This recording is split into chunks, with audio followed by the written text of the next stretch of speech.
Hello, I'm Becky Saif. Welcome back to my YouTube channel. Today I am going to show you how you can make your own Acid Growl bass inside Vital.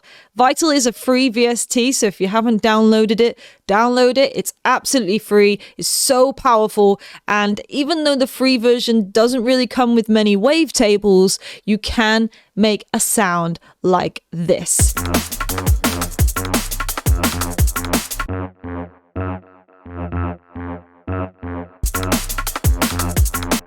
So if we take a look at the patch that I've made in Vital, it's pretty basic. So if you are new to sound design, this could be a good one for you to get your head around with the growl bass. And then the magic happens when you come into Ableton and you take advantage of the LFOs and the EQ8 and you shape your sound using Ableton's stock processing. So all you need for this video is a copy of Ableton and a copy of Vital, which is absolutely free. So we're going to recreate this sound today.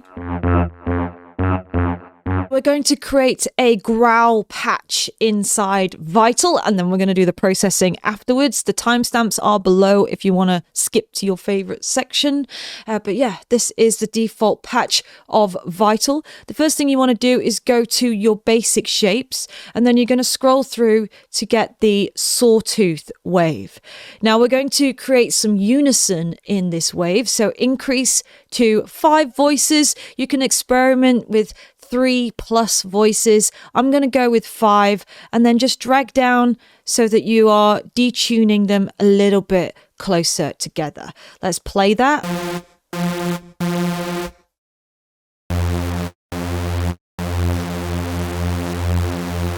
All right, the next thing you want to do is bring your phase down to 90 and then bring the phase randomization all the way down to 0. So this is just adjusting the phase of this particular waveform, and it's also turning off the randomization. So every time this oscillator is triggered, it's not going to be randomly different every time. Then you're going to come over to your advanced tab and check out the unison blend and stereo unison. Now at the moment, this makes those detuned waves pretty wide. So bring them a little bit closer together. So you're narrowing that width and bringing them more into the central image. We're going to come back onto our voice, and here, this is your morph controls. So click here and we're going to select smear.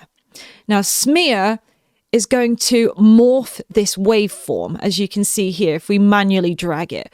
But what we're going to do is we're going to use a growl shape in the LFO section on envelope mode to modulate this. So come to your LFO and you're going to start drawing extra points. So it just kind of makes a little shape like this. So that growl is going to come from, which is what this shape is. That was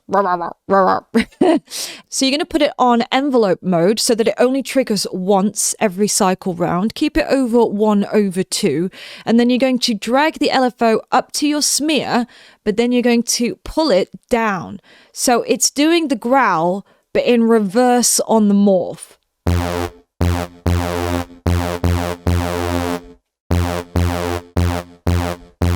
So it's just shaping that waveform a little bit at the beginning. And this is going to come out a lot more when we do the multi-band dynamics. The first thing you want to do, though, is turn on filter 1. And you're going to drag the LFO down onto your filter cutoff.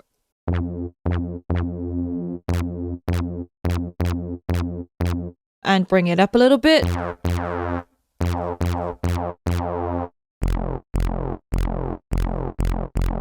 All right, so we have this oscillator going into this low pass filter, and it also has the LFO doing that kind of envelope growl at the beginning. The next thing you want to do is come to LFO 2, create a fat pyramid sort of shape, and we're going to drag LFO 2 onto the cutoff as well. So we've got 2 forms of modulation going on here now.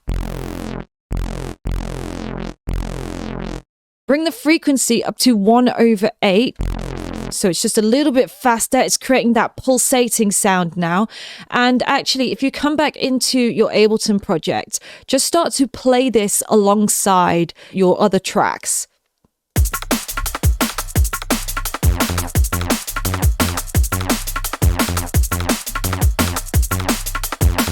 Always keep referencing back to the other sounds in your project so you can hear whether it fits or not.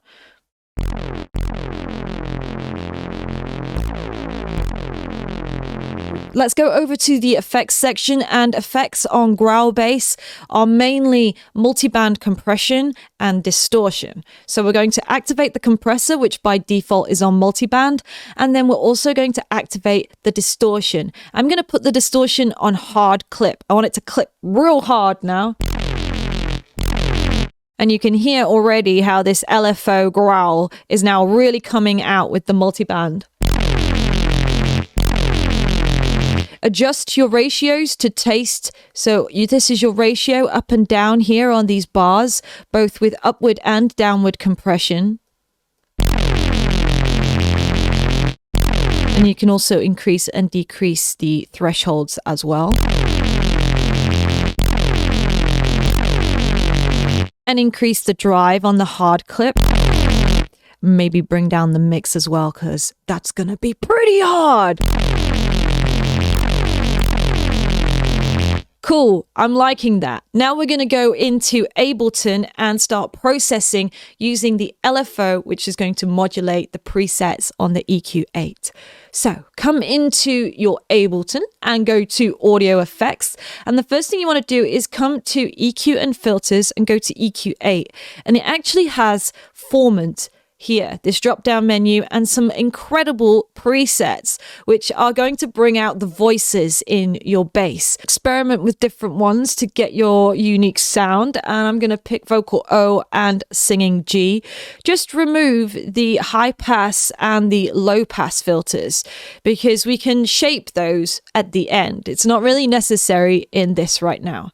Now, in order to modulate these, you can use the LFO in Ableton. Come to modulators and drag your LFO to either side of your EQ, and then to map this, we're going to map it to the scale. So the scale is going to morph these EQ points here, these notches. So we're going to map to the scale. And you'll see now that it starts to move. You can adjust the amount of movement by attenuating the rate and the depth. So it's just moving a little bit more slowly now. And then do the same with your other Formant EQ8. So map that to the scale. For me, that looks a little bit fast. So we're going to reduce the rate and we're going to reduce the depth. So you're hearing those vocal sounds now coming out of your free bass with Vital. Great. Next thing I want to do is use Redux to kind of bit depth reduce this sound, make it a little bit more nasty and a bit more gnarly. So find Redux in your audio effects. So Redux will reduce the sample rate and the bit depth of your sound. So experiment by dragging down the rate and the bits.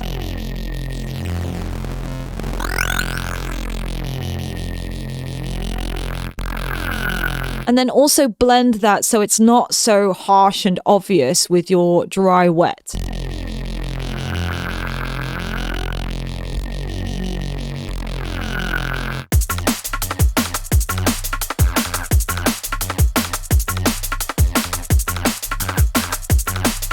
Cool, liking that. The last thing I want to do is add an echo onto this sound. So you know how we made the image narrower inside of Vital? Well, now we're going to widen it a little bit more using the Ableton stock echo. Just make sure you bring the filter high pass up so you're not echoing any low frequencies down there. And then dry wet and stick it on ping pong as well, because that's a really nice way to move your sound in the stereo image.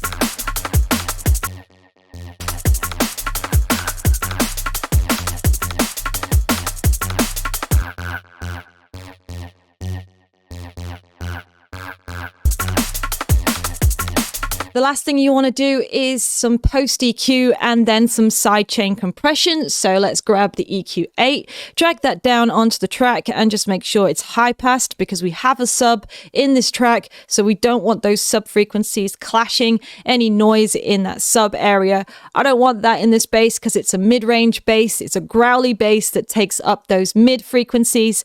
So give it a little bit of a boost in the middle as well so that they really stand out, and then roll off the tops. If you have a lot of high percussion, you don't want that clashing with your bass because that kind of is sitting in the middle. It's a mid-range bass.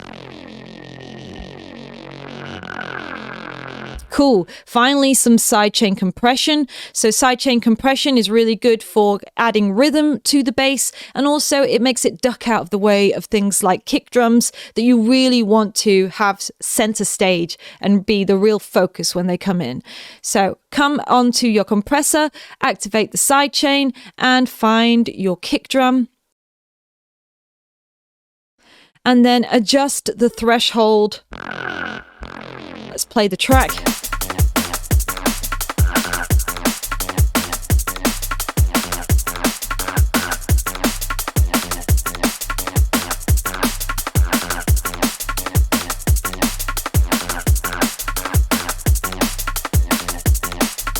And I modulated using different formant modulations on the EQ8s on the original Growl bass. So let's take a listen to the difference. And then this is the one that we've just made.